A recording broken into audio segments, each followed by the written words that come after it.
Hello folks, today's Bible lesson is about creation. Now, some people think there's this person called Mother Nature that gives us all of creation. Well, not true, not true. There was only Father God.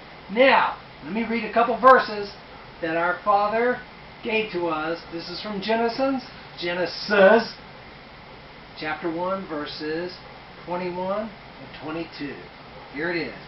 God created the great sea monsters and every living creature that moves, with which the waters swarmed after their kind, and every winged bird after its kind.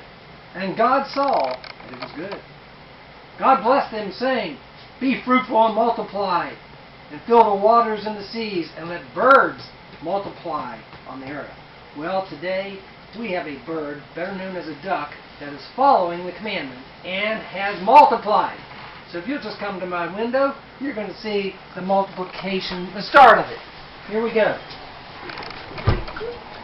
Okay, folks, if you'll take a very close look, you're going to see our friend Leah, the mallard hen. She's there.